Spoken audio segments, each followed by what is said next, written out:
You get much more excited about that than I do on the intro. I always Welcome love everyone to art. this I to this always love the intro edition music.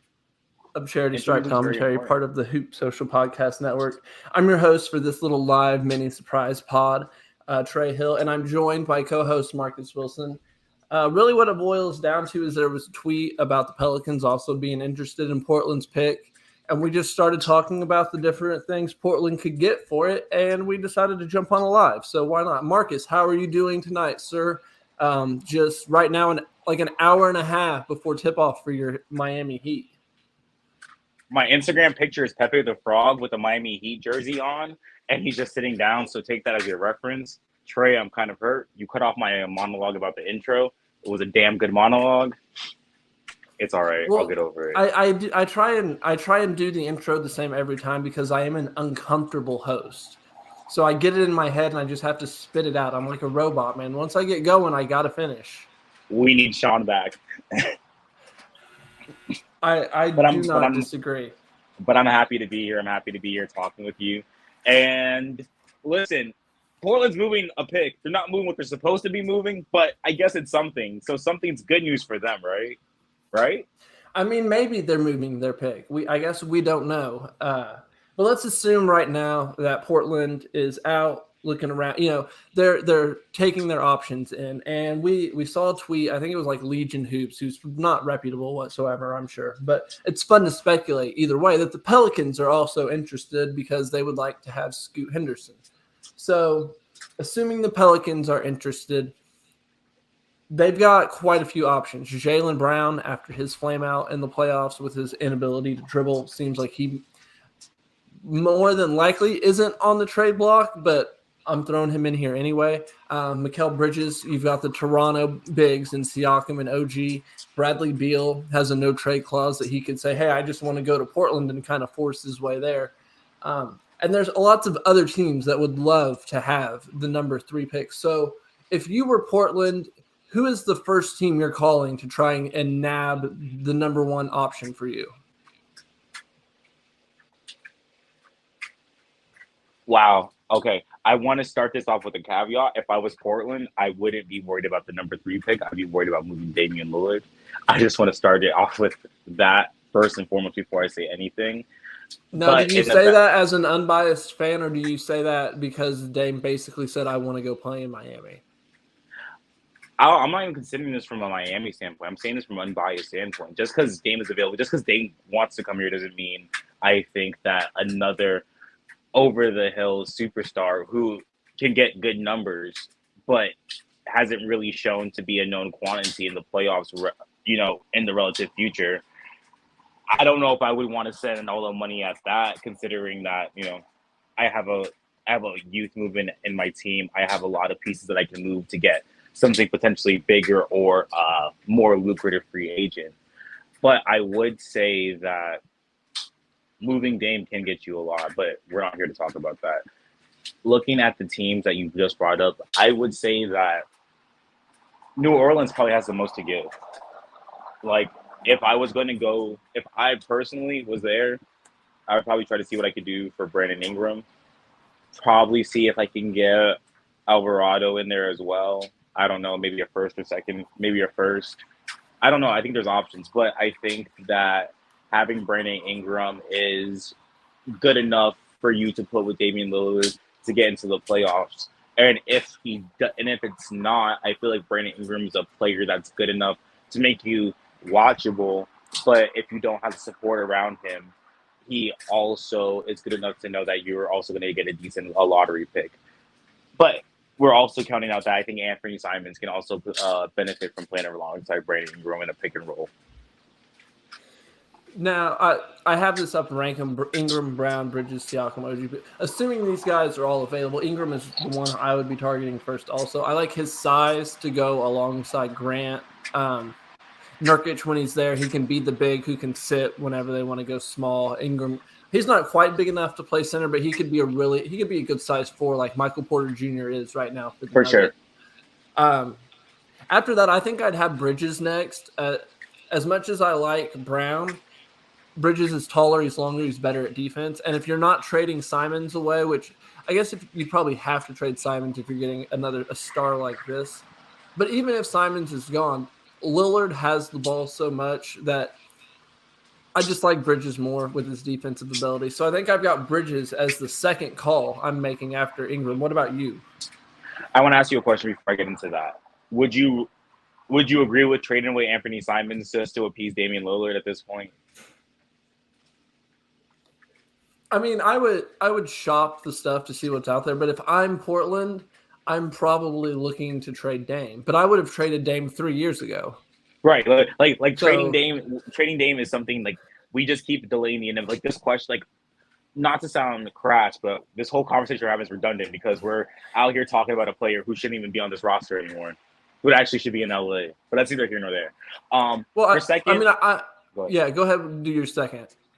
I was gonna say, I still want to go with Jaylen Brown. Like, he was still all NBA second team for a reason, and I will not. He has shown an ability to dribble in the last series, but I feel like that is a flash in the pan. That is something that can be worked on, and it will be worked on. Caleb might disagree, but that's a whole nother conversation with that. He's just angry right now. He's going through the 5 stages of grief as he watches Caleb Martin's 3-point percentage plummet in the finals, and he's just like, why did he make so many against us? I can almost hear him, even though he's like 1,000 miles away still. But so personal. For me, I just like the size, but Brown's definitely number 3 on the list because of his ability to score. He's a pretty good on-ball defender, even if he gets a little lost off-ball. And I like what he does. But 4 for me is easily Siakam or OG. I'd prefer Siakam because I like the idea of Siakam at center, Jeremy Grant at power forward, and just running super small, especially if you could find a way to keep Simons. Maybe trade the 23 pick to the Bulls for something, so that way you can trade future picks, and then you could trade the number 3 with like 3 other firsts for Siakam, along with Nurkic or something. But if you can find a way to have Simons, Dame, and Siakam and Grant, I think that's a really good 4 to run with. For my 3, I have to go with Mikal Bridges because clearly he's the best player out of all the other players available. I don't think that we have any. I think it's the 3, and then there's a cutoff, and then it's Toronto, and then another cutoff. Right? Yeah, there's definitely echelons for this list. And it hurts that Zach LaVine's not even on the list. I did that. You're not getting rid of him. Let it go. I made it. I think for the system and for fit, I would like to see OG. I think that Dame could really, really benefit from having an on-ball perimeter who can also space the floor and who can also has the capability to have some ball handling. Siakam makes sense. I do see what you say about Siakam, but I think that you have to retain Nurkic just for the room for the rebounding. I don't know. I'm just not the biggest Siakam fan. Like, I do see the talent and I do get it there, but I also think that him and Fred VanVleet just really benefit from being in a certain offensive style, and so that just means that we both have Bradley Beal last. Right, and to be expected. He's older. They're both score first guys. I don't think they mesh well, but he is a star who could very well be available.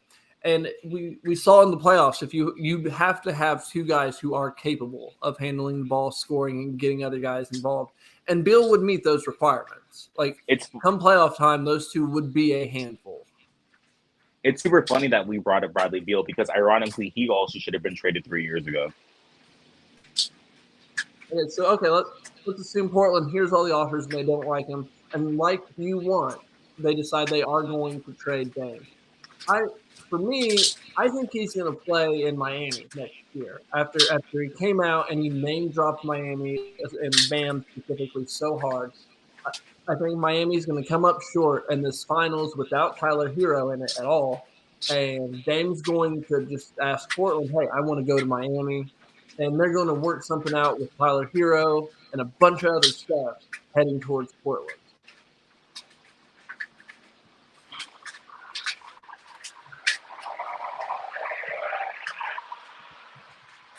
No response?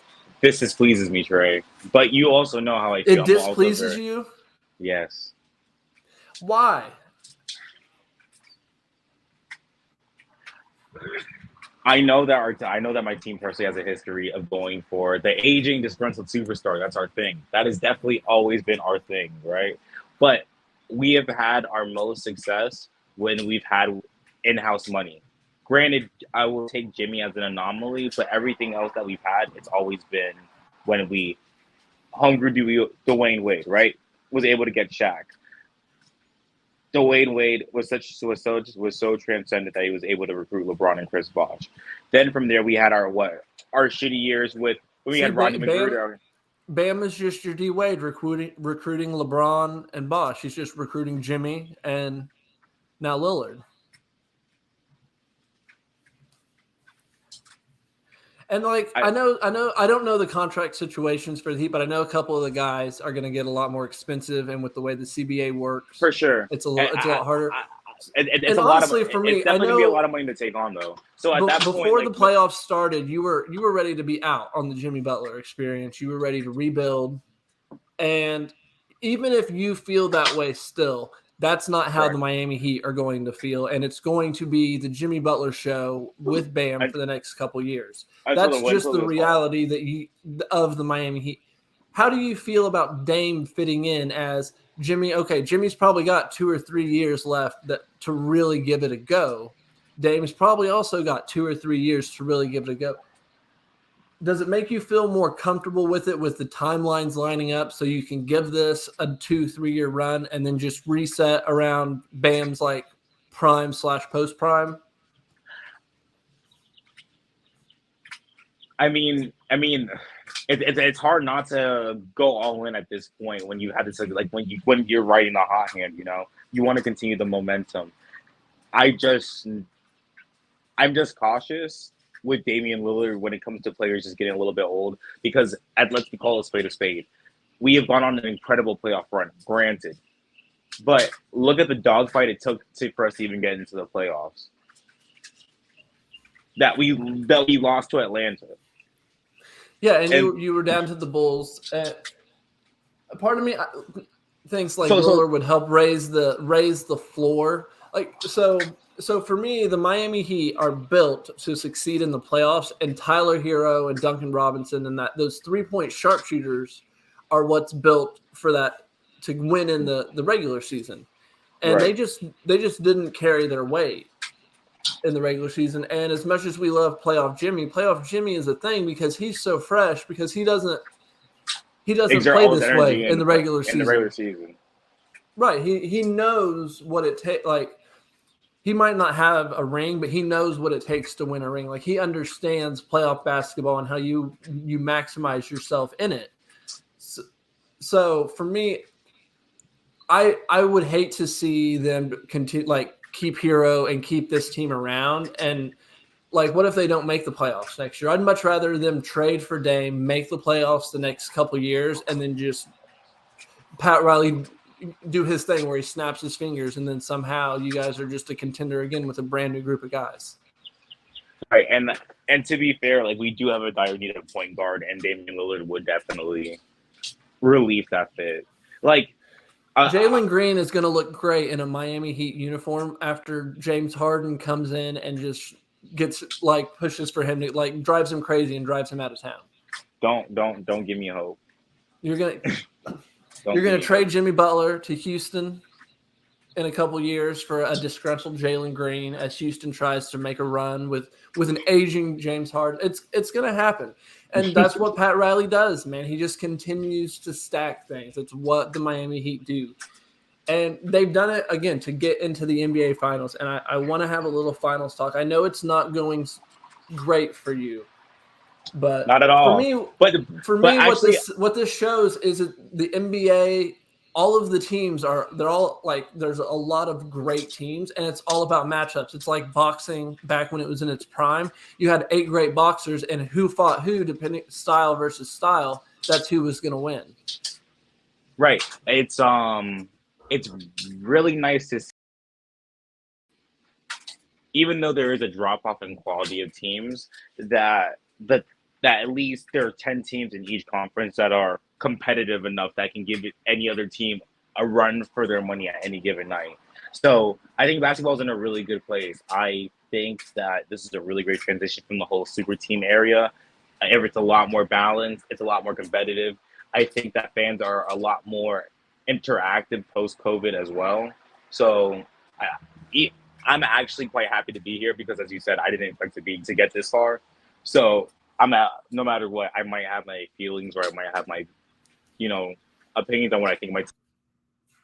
I always am a team guy first, and all right. So Jokic, is he better than Dirk for you? He's better. He's already.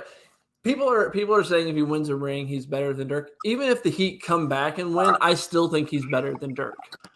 Like he should have been the 3-time MVP, and I'm a Dirk fan, but nah, he got it. I'm of the opinion that Embiid deserved the MVP because he went so hard in the regular season, and Jokic learned these last 2 years, like, yeah, it's great to win MVP, but I'd rather be I'd rather be 100% going into the playoffs than have the MVP and be 85% going into it. I think Jokic has just been on a tear this whole postseason. Oh, absolutely. It's so great to watch. It's fun for me, I think, is what is the best thing about it. Like when Steph was shooting the crazy threes, it's just fun basketball to watch. No, and it's just, and the style that Denver plays is just so cohesive. Like everyone's got, like, you don't know who's going to give it to you. Like anyone on this team can literally give you the business. Like I said, I'd like to think we're going to win tonight, but if we even get closed out in 5, like this is 2 series that, actually we got to. This is our second finals in 3 years? Yeah, I think so. 3 years, right? Because the bubble was 2020. Yeah. So 4 years. You had 20, 21, 20. Yeah. So 4 years. But still, it's in a very short amount of time that you guys have managed to find your way into the NBA Finals. And Spoelstra, I think, is showing he's probably like a top 5 coach all time, just with the way he's able to maximize what he has. And it's just, it makes me, I'm glad that this isn't 10 years ago when it was the Atlanta Hawks were really, really good for a long time. And they didn't make the finals. They were never quite as good as this Heat team, but they were never, like, there was never a nice thing said about them because they never made the final. And like, I'm so glad that we're out of that stage where we can at least appreciate teams that don't have rings. Oh, absolutely. I think with the advancement in stats and the way that we know that the game has evolved in that, it's not just, best player go brr on the court, wins ring. Like, you see that the cohesion's a thing. You see that management's a thing. You see that injuries are a part of a player's, composure. And I think it's fair to be like, damn, they didn't win a ring. That's unfortunate, but that doesn't mitigate the greatness of a player or what they contributed to the game of basketball. And that is why I will always love those Derrick Rose Chicago Bulls teams. All right, man. You got anything else before we get out of here and go get ready to watch the game? No, let's get out of here. All right. Well, thanks, everyone, for listening to this edition of Charity Stripe Commentary, part of the Hoop Social Podcast Network. I'm your host for tonight, Trey Hill. Have a good one. Bye, guys.